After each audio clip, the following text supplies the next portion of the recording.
มื้อนี้ก็คือมีแนวอยากได้น้อยนึงแต่ว่าเงินบ่พอและในช่วง9 โมงนี้เข้าเทรดไปนี่โอ้โหติดลบไปอยู่22 ดอทแล้วก็ปล่อยให้เวลามันผ่านไปเพื่อรอท่าตลาดในโซนดีๆแต่ว่ามื้อนี้จะบ่ได้อออินเด้อซึ่งการวางแผนการเดินเงินของนุชเองมันจะวางอยู่ประมาณ3ออเดอร์ถ้าว่าพลาด3ออเดอร์ปุ๊บก็สิให้มันลบบ่ให้เกิน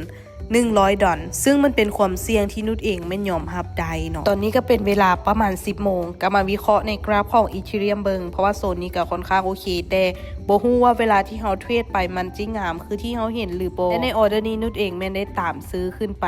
ต้องมาเบิ่งนำกันเนาะว่าออเดอร์นี้สิมีกำไรหรือสิขาดทุนถ้าหากว่าพลาด3ไม้ติดปุ๊บในรอบนี้ก็คือแม่นสิหยุดเทรดไปเลยทั้งวันเนาะแต่ว่าบังเอิญเจอตลาดที่เป็นแท่งเทียนเสมอเนาะก็คือเป็นแท่งเทียนที่บ่มีทั้งแห่งซื้อแล้วก็บ่มีทั้งแห่งขาย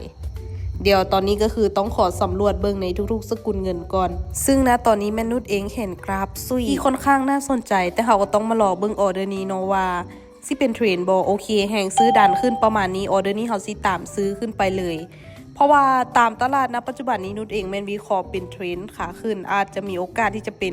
ตลาด4ได้ในช่วงเวลาโซนแถวๆนี้เนื่องจากว่าแห่งซื้อที่เข้ามาก็ค่อนข้างว่ามหาศาลเลยในโซนนี้ก็ชื่อว่าเขามีกำไรไปแต่ว่าตอนนี้แม่นเฮายังขาดเหลืออยู่อีกหน่อยนึงเดี๋ยวสิไปอีกสักออเดอร์นึงก่อนโซนนี้ตลาดส่งมันให้นะโอเคออเดอร์นี้จะตามซื้อขึ้นไปอีกเพราะว่าสังเกตเห็นแห่งซื้อในโซนนี้นุชเองมองว่ามันอาจจะขึ้นไปหาฐานต้านด้านถึงได้หรืออาจจะทะลุขึ้นไปเลยก็ได้เนาะเพราะว่าดูจากไอไซนี่ก็คือย่อลงมาพักโตเพื่อที่จะดันราคาขึ้นไปต่ออย่าขยับลงแบบนี้ได้โอเค